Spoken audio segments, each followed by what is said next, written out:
Hello बच्चों, मैं आमिर जिंदर। हम लोग पढ़ रहे हैं मॉडर्न फिजिक्स। बच्चों, मॉडर्न फिजिक्स का आज लेक्चर नंबर 3 है। आज हम लोग सीखने वाले हैं फोटो इलेक्ट्रिक इफेक्ट। आज से पहले हमने क्या क्या सीख लिया था, पहले उसके बारे में बात करते हैं। फिर आज का ये बहुत खास इंपॉर्टेंट टॉपिक मैं आपको समझाऊंगा। हर एक छोटी बात आपको बताने वाला हूं, समझाने वाला हूं। हर एक चीज बहुत क्लियरली हम लोग समझेंगे।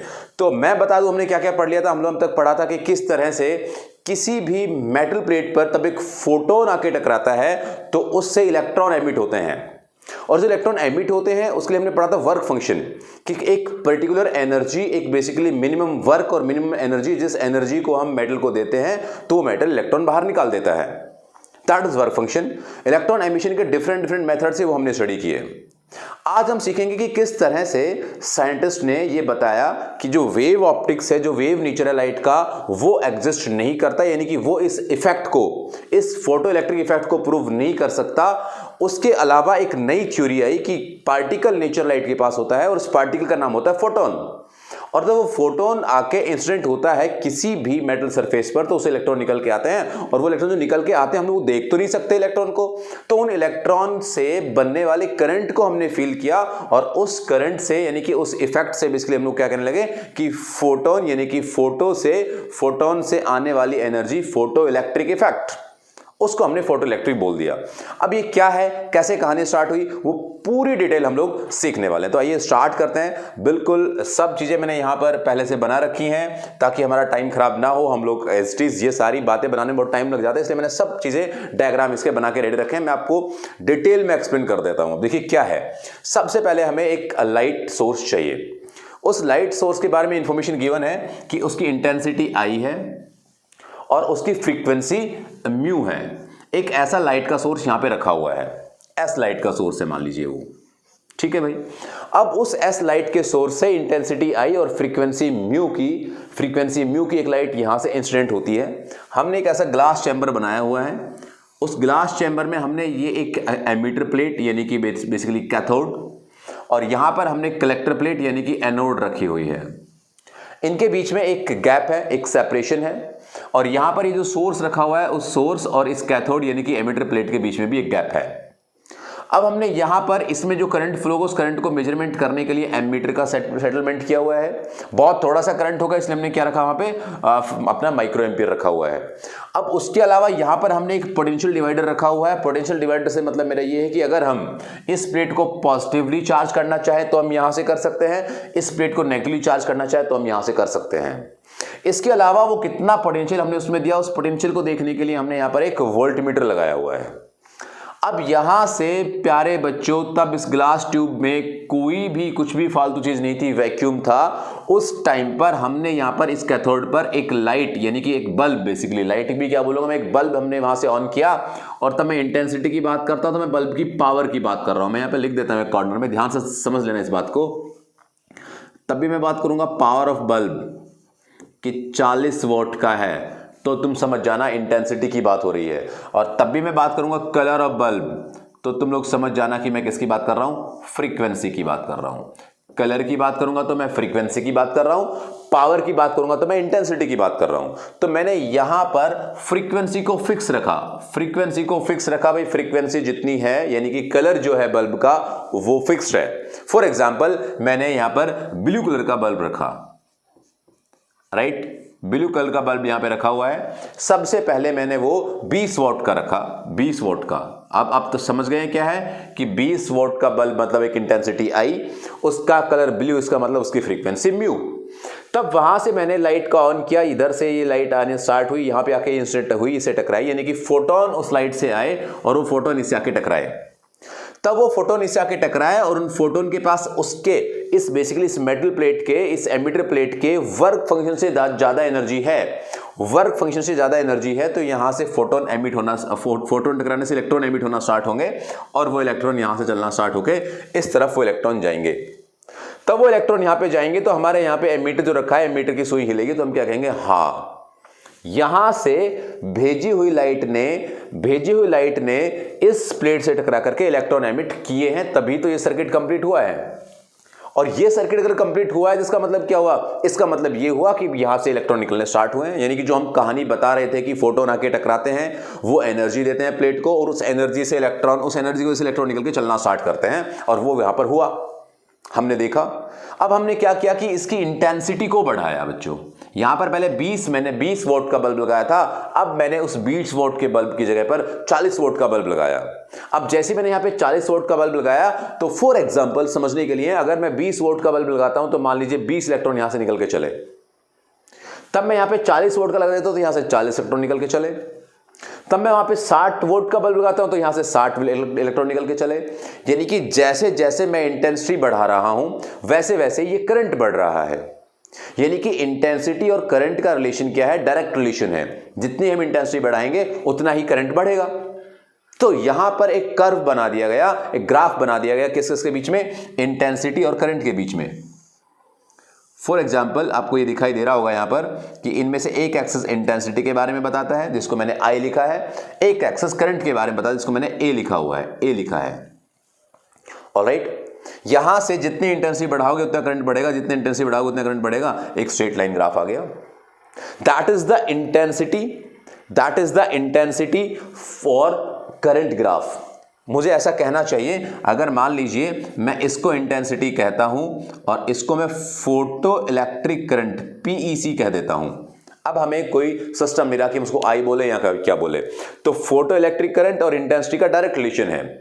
जितनी ज्यादा इंटेंसिटी का बल्ब लगाओगे, जितनी ज्यादा चमक वहां से आएगी, जितना ज्यादा वोल्ट का बल्ब लगाओगे उतने ज्यादा नंबर ऑफ इलेक्ट्रॉन फ्लो होंगे, और जितने ज्यादा नंबर ऑफ इलेक्ट्रॉन फ्लो होंगे उतना ज्यादा करंट आएगा। तो ये हमारे पास एक कर्व हो गई, एक ग्राफ इस डायग्राम से, इस एक्सपेरिमेंट से निकल के सामने आया। That is intensity current graph. Directly proportional होता है, स्ट्रेट लाइन बनेगा। अब आगे बढ़ते हैं बच्चों, मेरी बात को फिर से सुनना। अब हमने देखा कि यार यहां से तब हम 20 वोल्ट का बल्ब लगाते हैं तो यहां से 20 इलेक्ट्रॉन निकलते हैं। अब अगर वो 20 इलेक्ट्रॉन पूरे के पूरे यहां पर पहुंचते तो लेट्स ओके, अगर वो यहां पे नहीं पहुंचते तो हमने यहां से स्विच ऑन किया, बैटरी की कनेक्शन को यहां से ऑन किया और इस वाली प्लेट को पॉजिटिव चार्ज कर दिया। प्यारे बच्चों, समझने वाली बात है। पहले तब ये बैटरी कनेक्ट नहीं थी तो भी करंट फ्लो हो रहा था, तो भी इलेक्ट्रॉन यहां से निकलते थे और इलेक्ट्रॉन इधर दौड़ते थे।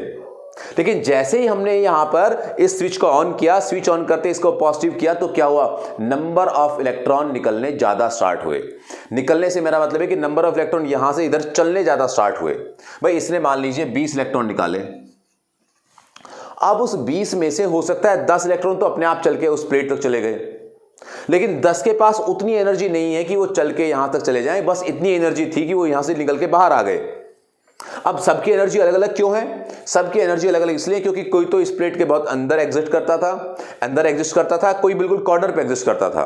तो जो कॉर्नर पे था वो क्या हुआ, वो बाहर भी निकल गया उससे मान लीजिए ये वो मेटल प्लेट है, इस मेटल प्लेट से वो बाहर भी जंप कर गया और कुछ एनर्जी लेके वो चल भी दिया। जो बहुत अंदर था वो क्या हुआ, वो बाहर निकलने में काफी खर्चा आया, तो जस्ट वो बाहर निकल के ही गिर गया। तो इस सिचुएशन में हम लोग ये कह पाते हैं कि हमने उस वाली प्लेट को पॉजिटिवली चार्ज किया।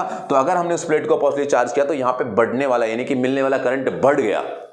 आई रिपीट इट अगेन, जैसे ही मैं पोटेंशियल इस प्लेट को, एनोड प्लेट को, कलेक्टर प्लेट को पॉजिटिव पोटेंशियल देता हूं और उस पॉजिटिव पोटेंशियल के देने से यहां से फ्लो होने वाला करंट बढ़ जाता है। मैंने देखा यार एक काम करता हूं, मैं इस पॉजिटिव की वैल्यू को बढ़ाकर देखता हूं। मैंने यहां से चेंज किया, इस पॉजिटिव की वैल्यू को बढ़ाया। अब जैसे ही इस पॉजिटिव वैल्यू को बढ़ाया तो इस पॉजिटिव वैल्यू बढ़ाने से क्या हुआ, करंट और बढ़ा। ये तो कमाल हो रहा था। मैंने फिर से और बढ़ाया, यहां से पॉजिटिव वैल्यू को, पोटेंशियल को मैंने और बढ़ाया, करंट थोड़ा सा और बढ़ा। मैंने और बढ़ाया, करंट नहीं बढ़ा। मैंने और बढ़ाया, करंट नहीं बढ़ा। क्यों भाई, ऐसा क्यों हुआ? तब मैंने यहां से 20 इलेक्ट्रॉन निकले थे, स्टार्टिंग में 10 जा रहे थे, मैंने यहां से थोड़ा सा पोटेंशियल बढ़ाया, वो 10 से कितने हो गए, 15। मैंने थोड़ा सा पोटेंशियल और बढ़ाया, वो 15 से कितने हो गए, 20। निकले कितने थे, 20। मैंने इसको थोड़ा सा और बढ़ाया, अब वो फिर से 20 रहे, क्योंकि वो टोटल है ही 20। अब ज्यादा कहां से आ जाए, तो वो सैचुरेट हो गया। अब इस चीज को हमने समझा कि अगर मैं पोटेंशियल को बढ़ाता हूं या मैं वहां से इंटेंसिटी को चेंज करता हूं, तो पोटेंशियल के चेंज करने से, इसके पोटेंशियल के चेंज करने से जो फोटो इलेक्ट्रिक करंट है वो बढ़ता है और वो बढ़ के एक पॉइंट पर सैचुरेट हो जाता है। जैसे इस ग्राफ में हम लोग समझने की कोशिश करते हैं। मान लीजिए मैंने इंटेंसिटी I1 का बल्ब लिया, उस इंटेंसिटी I1 का, देखो मैंने यहां पे कलर फिक्स रखा है, कलर को ब्लू रखा है, यहां पे कलर के साथ कोई छेड़छाड़ नहीं है। मैं बताऊंगा कलर के साथ कब छेड़छाड़ करनी है और उसका क्या इंपैक्ट आता है। तो ब्लू कलर के बल्ब रखा, यहां से हमने एक इंटेंसिटी I1 का बल्ब लगाया, तो हमें पता था भाई पहले ये एक्सिस फोटो इलेक्ट्रिक करंट को रिप्रेजेंट करता है और ये पोटेंशियल को रिप्रेजेंट करता है। एक्स एक्सिस पर पोटेंशियल है और वाई पर क्या है, फोटो इलेक्ट्रिक करंट है। तो बच्चों जैसे ही यहां से इंटेंसिटी 1 हमने लिया तो इंटेंसिटी 1 पे कुछ तो करंट रहा होगा, क्योंकि तब मैंने इसको ऑफ रखा था तो भी तो इलेक्ट्रॉन निकल के जा रहे थे वो 10, तो कुछ करंट था। फिर जैसे ही मैंने पोटेंशियल को बढ़ाना स्टार्ट किया वैसे करंट बढ़ा, पोटेंशियल को बढ़ाया करंट बढ़ा, पोटेंशियल को बढ़ाया करंट इतना, पोटेंशियल बढ़ाया सेम, पोटेंशियल बढ़ाया सेम। समझ गए तुम लोग कि जैसे ही इनिशियली जो करंट था पोटेंशियल बढ़ाने से वो करंट पहले बढ़ा और फिर बढ़ते बढ़ते बढ़ते क्या हुआ, वो सैचुरेट हो गया और सैचुरेट होते ही वो सेम रहा। अच्छा, अब अगली बार क्या किया हमने देखा कि भाई अब एक काम करते हैं, इस जो इंटेंसिटी की जो पावर का बल्ब है इस पावर को बढ़ा देते हैं, यानी कि इंटेंसिटी बढ़ा देते हैं। अब इंटेंसिटी बढ़ा के कितनी कर दी उन्होंने, इंटेंसिटी I2 कर दी।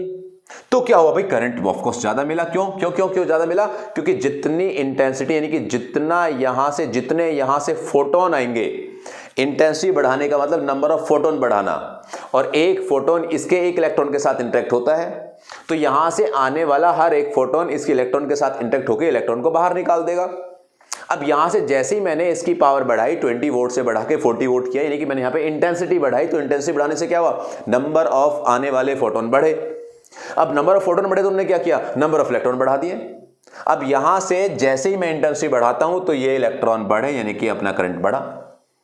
फिर से मैं इस इंटेंसिटी को बढ़ा करके पोटेंशियल को बढ़ाता हूं, इंटेंसिटी को 40 कर दिया, फिर भी मैंने पोटेंशियल बढ़ाया, तो फिर से इस वाले कंडीशन में भी करंट इंक्रीज हुआ, बट एक ऐसा पॉइंट है कि ये भी सैचुरेट। मेरी बात बच्चों समझ पा रहे हो आप लोग? अगर आप मेरी बात समझ पा रहे हो तो प्लीज लिख दें, कमेंट बॉक्स में जाकर लिख दें कि हाँ सर समझ आ रहा है, मुझे पता तो लगेगा कि हाँ आप लोग मेरी बात को समझ पाते हैं। अगला पॉइंट यह है कि भाई मान लीजिए हमने इंटेंसिटी 3 का बल्ब लिया, बल्ब की पावर स्टार्टिंग में ही हमने 60 ली, अब 60 ली तो ये करंट हमें मिला। अब धीरे धीरे पोटेंशियल को बढ़ाना स्टार्ट किया, तो पोटेंशियल को बढ़ाया तो ऐसे करंट बढ़ा फिर सैचुरेट हो गया। अब आप समझ गए होंगे कि इंटेंसिटी बढ़ा देने से करंट एक बारी बढ़ता है, पोटेंशियल के बढ़ा देने से करंट इंक्रीज होता है, लेकिन एक ऐसा पोटेंशियल आता है कि उस पोटेंशियल के बाद करंट सैचुरेट हो जाता है। इसको पॉजिटिव रखने का मैंने रिजल्ट आपको एक्सप्लेन किया। बच्चों अब क्या किया हमने, अब हमने ऐसा किया कि ये सोचते हम लोग कि इसको पॉजिटिव नहीं रखते हैं, इस पोटेंशियल डिवाइडर डिवाइस से हम इसको नेगेटिव पोटेंशियल दे देते हैं। प्यारे बच्चों मेरी बात को ढंग से समझते रहना। मैं क्या कर रहा हूं, अब पहले मैंने कोई पोटेंशियल नहीं दिया तो करंट मिला, फिर मैंने पॉजिटिव पोटेंशियल लिया तो करंट बढ़ा, फिर मैं पॉजिटिव पोटेंशियल बढ़ाते गया तो करंट सैचुरेट हो गया। अब मैं नेगेटिव पोटेंशियल इसको दे रहा हूं, हाँ बिल्कुल दे रहे। नेगेटिव पोटेंशियल देने से क्या होगा, नेगेटिव पोटेंशियल देने से ये जो इलेक्ट्रॉन इधर से आ रहे थे उनको धक्का लगेगा, वापस भागो भाई। क्यों भागो, वापस नहीं भागो कि सामने नेगेटिव बैठा, ये भी तो नेगेटिव है, इलेक्ट्रॉन भी तो ये ऐसे आगे जाने से अपने आप को रोकेंगे। अब ये आगे जाने से तब अपने आप को रोकेंगे तो उस रुकावट को ध्यान देना, उस रुकावट को ये फील करके उधर जाना कम हो जाएंगे, पहले कम हो जाएंगे तो क्या होगा, यहां पे फ्लो होने वाला करंट भी कम हो जाएगा। यानी कि जैसे जैसे मैं इस 0 पॉइंट से इधर इंक्रीजिंग ऑर्डर की बजाय डिक्रीजिंग ऑर्डर यानी कि रिटार्डिंग पोटेंशियल की तरफ जाता हूं, तो पोटेंशियल नेगेटिव में हो जाने से करंट कम, पोटेंशियल और नेगेटिव होने से करंट कम। और ऐसे ही अगर मैं भाई साहब यहां से नेगेटिव वैल्यू को बढ़ाता गया तो एक ऐसा टाइम आएगा तब इधर से निकलने वाले इलेक्ट्रॉन निकलेंगे ही नहीं, निकलेंगे तो इधर चलेंगे नहीं, क्योंकि पॉजिटिव नेगेटिव को रिपेल करके बिल्कुल यहीं पे इकट्ठा कर लेगा, उधर जाने ही नहीं देगा। उधर नहीं जाने देगा तो क्या होगा, यहां का फ्लो होने वाला करंट क्या हो जाएगा, स्टॉप। यानी कि एक ऐसा पोटेंशियल जिस पोटेंशियल पर फ्लो होने वाला फोटो इलेक्ट्रिक करंट स्टॉप हो जाए, उसको क्या नाम देते हैं, स्टॉपिंग पोटेंशियल। बच्चों क्या नाम देते हैं उसको हम लोग, उसको नाम देते हैं स्टॉपिंग पोटेंशियल।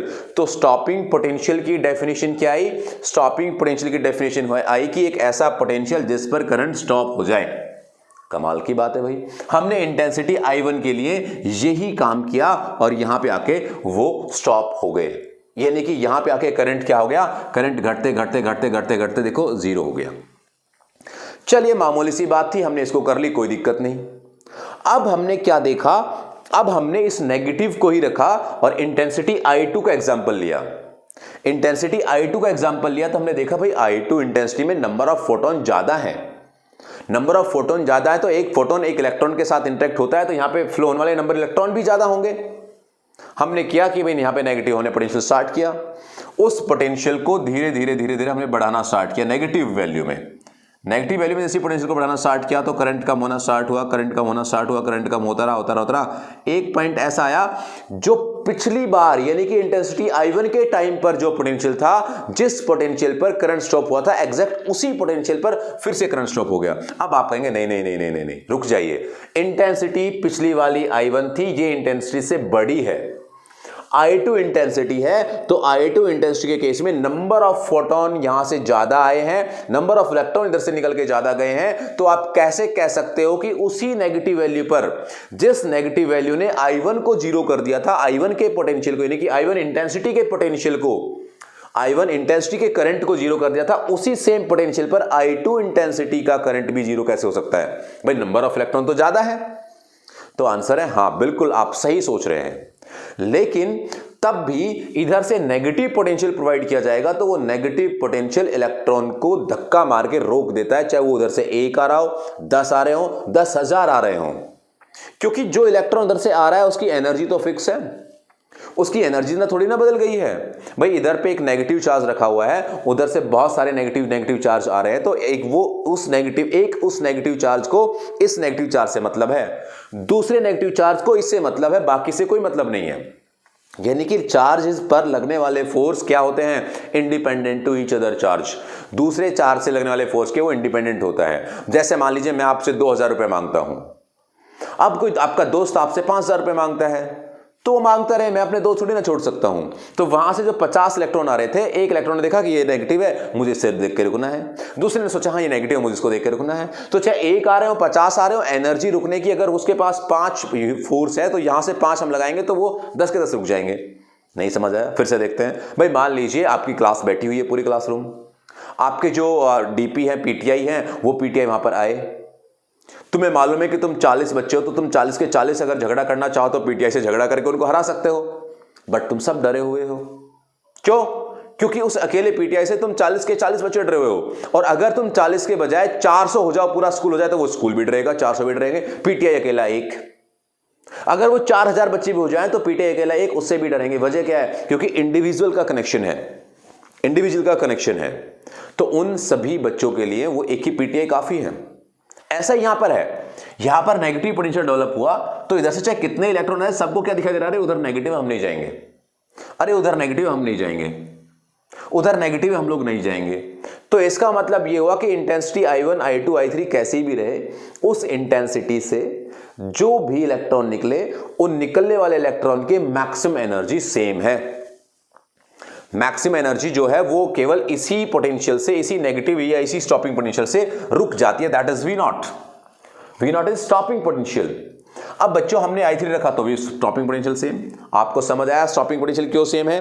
तो स्टॉपिंग पोटेंशियल सेम होने की वजह यह है कि इंटेंसिटी बढ़ाने से, बल्ब की पावर बढ़ाने से नंबर ऑफ फोटोन बढ़ सकते हैं, नंबर ऑफ इलेक्ट्रॉन बढ़ सकते हैं, करंट की वैल्यू बढ़ सकती है, लेकिन फोटोन के पास जो एनर्जी है, निकलने वाले इलेक्ट्रॉन के पास जो एनर्जी है, वो एनर्जी चेंज नहीं होती, वो एनर्जी नहीं बढ़ती है।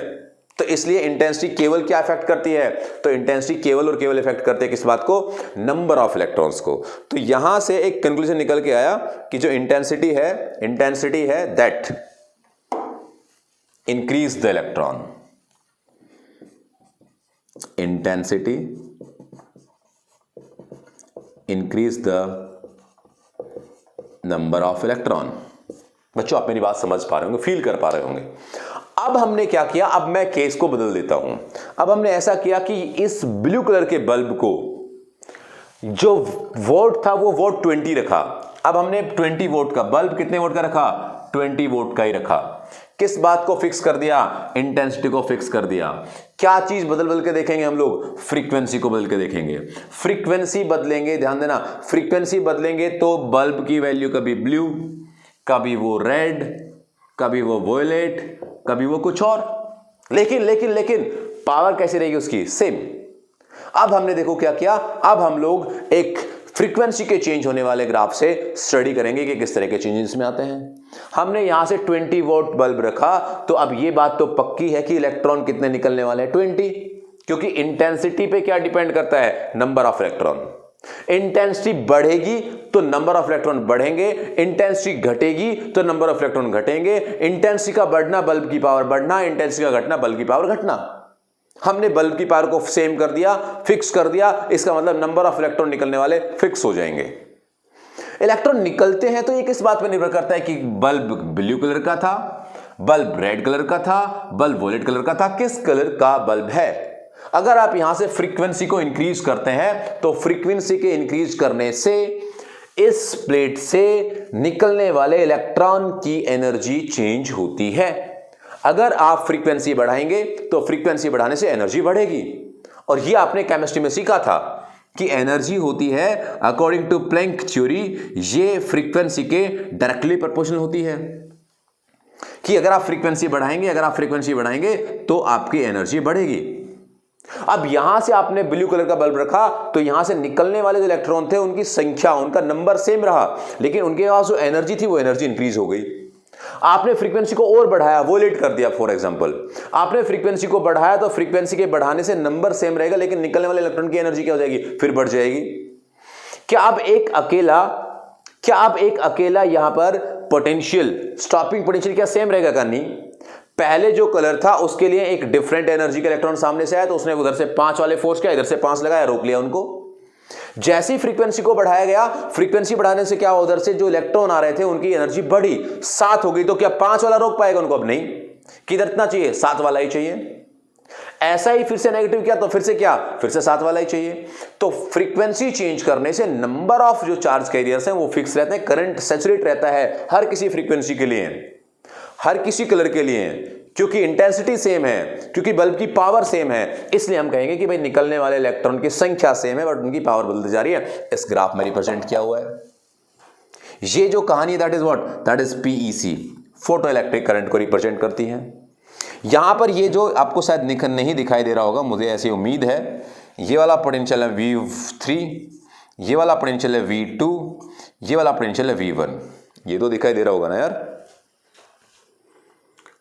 हाँ ये आपको दिखाई दे रहा है। तो प्यारे बच्चों, क्या देखा हमने कि तब फ्रीक्वेंसी को बढ़ाते हैं तो स्टॉपिंग पोटेंशियल बढ़ जाता है। क्यों बढ़ जाता है स्टॉपिंग पोटेंशियल, मैंने अभी तक एक्सप्लेन किया।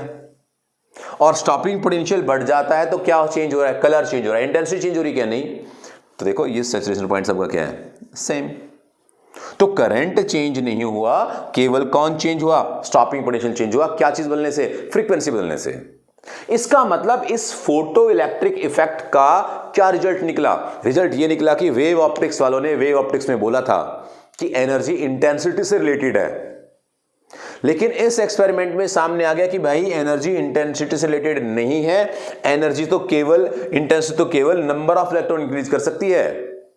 एनर्जी तो किस बात पर डिपेंड करती है, energy depends on frequency, energy depends on frequency. भैया एनर्जी तो फ्रीक्वेंसी पर डिपेंड करती है, तब की बोला क्या गया वेव में कि इंटेंसिटी पर डिपेंड करती है। यानी कि wave optics fail to explain the photoelectric effect. Photoelectric effect को यूज करके हम लोग इस एक्सपेरिमेंट को एक्सप्लेन नहीं कर सकते। अगर हम इसको एक्सप्लेन नहीं कर सकते तो क्या हुआ, वेव थ्योरी का फेलियर है। उन्होंने बुलाया वेव थ्योरी वालों को, आ जाओ भाई देखो तुम यहां पे क्या आपकी इंटेंसिटी तुम बदल के देखो, यहां से इलेक्ट्रॉन निकलते ही नहीं। मैं रिपीट करता हूं, मान लीजिए हमने एक रेड कलर का बल्ब लिया, रेड का, और रेड एक ऐसी फ्रीक्वेंसी है, मान लीजिए वो उसकी फ्रीक्वेंसी पर इलेक्ट्रॉन यहां से एमिट नहीं होते। अब यहां से इलेक्ट्रॉन एमिट नहीं होते, रेड कलर का बल्ब हमने जलाया 20 वोल्ट का, वेव ऑप्टिक्स वाले वहीं पे खड़े थे, हमने उनसे कहा देखो भाई तुम्हारा बल्ब रेड 20 वोल्ट का जला रखा हमने रेड का। हाँ उन्होंने कहा बिल्कुल सही बात है, इलेक्ट्रॉन नहीं निकल रहे। वो बोले कोई बात नहीं, 20 से 40 कर दो, हमारी इंटेंसिटी बढ़ाओ, देखो निकलेंगे इलेक्ट्रॉन। हमने 40 वॉट किया, इलेक्ट्रॉन नहीं निकले। 80 वॉट किया, इलेक्ट्रॉन नहीं निकले। हमने 80 की बजाय 8000 कर दिया, तब भी नहीं निकले, क्योंकि इंटेंसिटी पे एनर्जी डिपेंड करती ही नहीं। यहां से निकलने इलेक्ट्रॉन को निकालने के लिए उस फोटोन के पास ताकत ही नहीं है। वो फोटोन जो वहां से आ रहा है वो इससे आके टकराता है, इलेक्ट्रॉन को वर्क फंक्शन से ज्यादा एनर्जी नहीं मिलती, वर्क फंक्शन से ज्यादा एनर्जी नहीं मिलती तो वो बाहर नहीं निकलता। किस चीज पे डिपेंड कर रहा है, अगर मान लीजिए आप 1 वोल्ट का बल्ब भी रखो, लेकिन उसकी फ्रीक्वेंसी ऐसी होनी चाहिए जिस फ्रीक्वेंसी पर यहां से उसके फोटोन के पास इतनी ताकत होनी चाहिए जिस फोटोन से यहां से इलेक्ट्रॉन निकल जाए, तो इलेक्ट्रॉन निकलेगा ही। क्या मेरी बात आप समझ पा रहे हैं? मेरी बात आपको अब समझ आना स्टार्ट होगी कि इलेक्ट्रॉन का निकलना कलर पे डिपेंड कर रहा है, मतलब फ्रीक्वेंसी पे डिपेंड करता है, इंटेंसिटी पे केवल ये चीज डिपेंड करती है कि कितने निकलने हैं। तो वो कहानी मैंने यहां पे लिख दी है। बच्चों मैं रिपीट करता हूं कि यहां पर इस तरह की चीज मैं आपको समझाने की कोशिश कर रहा हूं कि जो अपने पास ये स्टॉपिंग पोटेंशियल है वो क्या होता है, ये इंटेंसिटी के चेंज करने से क्या चेंज होते हैं, फ्रीक्वेंसी के चेंज करने से क्या चेंज होते हैं। स्टॉपिंग पोटेंशियल इंटेंसिटी पे डिपेंड करता है कि फ्रीक्वेंसी पे डिपेंड करता है, तो आंसर वो फ्रीक्वेंसी पे डिपेंड करता है। जैसे मैं आपसे बात करूं कि मान लीजिए मैंने एक बल्ब की पावर बढ़ा दी, बताइए स्टॉपिंग पोटेंशियल बढ़ेगा कि घटेगा, तो आंसर आप चाहे कुछ कर लीजिए, पावर के बढ़ाने से इंटेंसिटी यानी कि बेसिकली स्टॉपिंग पोटेंशियल पे कोई असर नहीं आने वाला, क्योंकि स्टॉपिंग पोटेंशियल डिपेंड करता है केवल और केवल और केवल किस पर, फ्रीक्वेंसी पर, एनर्जी पर। तो दैट इज द रिलेशन, ये एक रिलेशन यहां पे एग्जिस्ट करता है, ये एक सेटअप हुआ है रिएक्शन का, बेसिकली इक्वेशन का। क्या कि kinetic energy of maximum velocity वाला पार्टिकल जो यहां से निकला, उसकी जो maximum kinetic energy that is equal to eV naught. भाई उतना ही यहां से जो सबसे तगड़े वाला, यहां से निकलने वाला जो इलेक्ट्रॉन सबसे तगड़े वाला सबसे ताकतवर था, उसको रोकने के लिए जो इधर से हमने इलेक्ट्रॉन वोल्ट यानी कि पोटेंशियल का सेटअप किया, वो ये होता है। अब इसकी वेलोसिटी, इसकी एनर्जी किसी पर डिपेंड करती है, एनर्जी डिपेंड करती है फ्रीक्वेंसी पर। और इस बात से ही चिढ़ मच रही थी वेव वालों को, क्योंकि वो इस चीज को छोड़ने के लिए रेडी नहीं, क्योंकि उन्होंने वेव से क्या एक्सप्लेन किया था, डिफ्रैक्शन पैटर्न एक्सप्लेन किया, इंटरफेरेंस की बात की, ब्राइट डार्क फ्रिंज के बारे में बातें की, पोलराइजेशन की बातें की, तो वो सब वेव ऑप्टिक्स एक्सप्लेन हो रहा था। और ये क्या था, ये एक पार्टिकल नेचर की बातें थी। Photo electric effect wave optics नहीं प्रूव कर पा रहा था, फेल हो रहा था उसको प्रूव करने में। उसके फेलियर की काफी वजह थी, काफी कहानी मैं आपको आगे भी समझाऊंगा, बट यहां पे आपको समझ आ गया कि मेन तो इंटेंसिटी का इश्यू आया कि इंटेंसिटी पर एनर्जी डिपेंड नहीं करती, एनर्जी डिपेंड तो फ्रीक्वेंसी पर करती है। और ये पूरी की पूरी कहानी तुम्हारे सामने है। अगर आपको यहां से कोई इश्यू है, कोई दिक्कत है, कोई दुविधा है, असमंजस असुविधा है, तो आप मुझे बता सकते हैं कि भाई इसमें किस तरह की कहानी हुई। ये पूरे का पूरा सिस्टम मैंने यहां पे लिखा हुआ है, बताया हुआ है। अब इसके बाद तब आगे बढ़ते हैं तो एक टॉपिक आता है नया, थ्रेशोल्ड फ्रीक्वेंसी। थ्रेशोल्ड फ्रीक्वेंसी, बच्चे थ्रेशोल्ड फ्रीक्वेंसी क्या है? ये एक वो फ्रीक्वेंसी है जिस मिनिमम फ्रीक्वेंसी पर इस एनोड से, इस बेसिकली कैथोड से इलेक्ट्रॉन निकलना स्टार्ट हो जाते हैं। What is threshold frequency? Threshold frequency is that minimum frequency on which the electrons are emit from that cathode tube, that cathode plate, that emitter plate। जिस minimum frequency पर यहां से electron निकलने start हो जाते हैं उसको हम थ्रेशोल्ड फ्रीक्वेंसी कहते हैं। और वो जो थ्रेशोल्ड फ्रीक्वेंसी है that is represented what, that is mu naught. What is mu naught बच्चों? That is threshold frequency. Threshold frequency वो मिनिमम फ्रीक्वेंसी जिस पर इलेक्ट्रॉन का एमिट होना स्टार्ट हो, तो उसको हम लोग थ्रेशोल्ड फ्रीक्वेंसी कह देते हैं। क्या आपको यहां तक की बातें क्लियर है? फोटो इलेक्ट्रिक इफेक्ट में जो मैंने बातें बताई वो आपको समझ आई हैं। इंटेंसिटी पर क्या डिपेंड करता है, फ्रीक्वेंसी पे क्या डिपेंड करता है, फ्रीक्वेंसी कलर से चेंज होती है, इंटेंसिटी वॉट से चेंज होती है, किस किस तरह के उनके बीच के रिलेशन से, कैसे कैसे चेंज करने से क्या क्या होता है, क्या ग्राफ बनते हैं इस फोटो इलेक्ट्रिक करंट और पोटेंशियल के बीच, फोटो इलेक्ट्रिक करंट पोटेंशियल के बीच in case of change in potential, in case of change in frequency, that is potential graph लिख देते हैं इधर, and that is frequency graph। Intensity यहां पे चेंज की, यहां पे फ्रीक्वेंसी हमने चेंज की, तो इस सब के चेंज होने से सब कुछ हुआ। बच्चों अगले लेक्चर में मैं आपको बताऊंगा कि कैसे इसके क्वेश्चन बन सकते हैं। जो ये वेव ऑप्टिक्स का फेलियर था, उस फेलियर के बारे में क्या कहानी स्टार्ट हुई, किस तरह से हम लोग उस फेलियर को एक्सप्लेन करके ड्यूअल नेचर का फॉर्म देंगे, कौन कौन साइंटिस्ट इस पूरे पार्ट में इन्वॉल्व हुआ, जितनी भी चीजें इससे रिलेटेड है सारी की सारी A to Z मैं तुम्हारे सामने रखने वाला हूं, तुम्हें बताने वाला हूं, समझाने वाला हूं। लेकिन प्लीज आप लोग जो मैं बातें बता रहा हूं उसको बड़े ढंग से अपने नोटबुक में लिखते रहिएगा, समझते रहिएगा, क्योंकि तब मैं क्वेश्चंस कराऊंगा तो आप 101% पक्की बात है क्वेश्चन कर ही पाएंगे। तो नेक्स्ट लेक्चर में फिर आपसे मुलाकात होगी, तब तक के लिए खुश रहिएगा। Thank you very much.